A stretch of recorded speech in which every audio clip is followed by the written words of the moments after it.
Good morning and welcome to BJC Mitzvah Day number 106. A Mitzvah Day keeps your soul on its way. We'll call this part 1. And today we'd like to dedicate the mitzvah in loving memory of Ruth Shira Bas Menachem Mendel V'Yafa, her neshama Shev and Aliyah. And this should be a schus for her. Okay, here we go.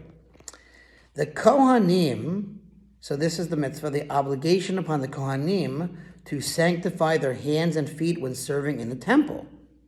The Kohanim, the priests, are commanded to wash their hands and their feet anytime they enter the Heichal, the sanctuary. And the Heichal refers to the temple building in contrast to the courtyard. Okay?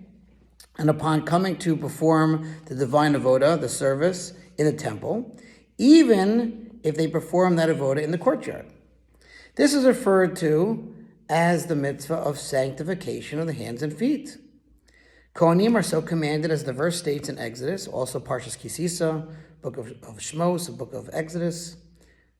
From it, Aaron and his sons shall wash their hands together with their feet whenever they come to the tent of meeting, or when they approach the altar to serve, etc.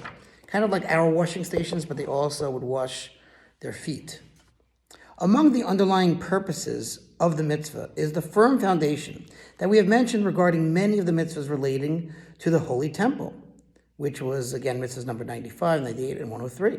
Namely, that their goal is to raise in our eyes the prestige of the temple and the prestige of all the activities that were done there. It is therefore fitting to clean the hands, for it is the hands that execute all the required actions. Anytime that the Kohanim touch anything related to the Holy Temple, the purpose of this washing is not simple cleanliness, but to promote an awareness of the honor of the Beis HaMikdash, the Holy Temple, and the various activities performed therein. The Chinuch cites certain laws regarding this washing to illustrate how the purpose of honoring the Beis HaMikdash, the Temple, and its service is reflected in the laws of the mitzvah. As a reflection of this underlying purpose of the mitzvah, the sages of blessed memory have stated in Zvachim that a Kohen need not sanctify his hands between one avoda, between one service, and another avoda that he performs in the temple, even if they became soiled with blood or fat as a result of the first avoda. Rather, he washes once in the morning, and he can then serve the entire day and the night immediately following without requiring any additional washing, as long as he does not sleep, pass water, urinate, or divert his attention from the cleanliness of his hands the entire time. It seems from all of this, i.e. from the obligation to wash in the morning and the lack of any additional requirement to wash throughout the day, that the only intention of the initial washing is to raise the prestige of the Holy Temple.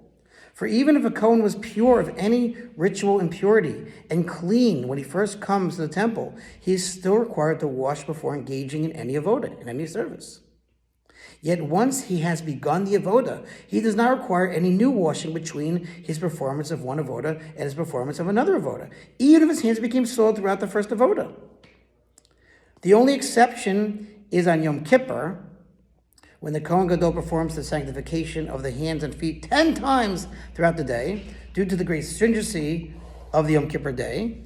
The reason a new washing is ordinarily not required, even though the Kohen's hands may have become soiled when performing a previous service, avoda, is because we hold and view all involvement in the temple avoda as pure and clean and holy. And we will continue with this mitzvah, God willing, tomorrow. Thanks for listening to Sponsor Future Mitzvah, 36 for 100 for the gold.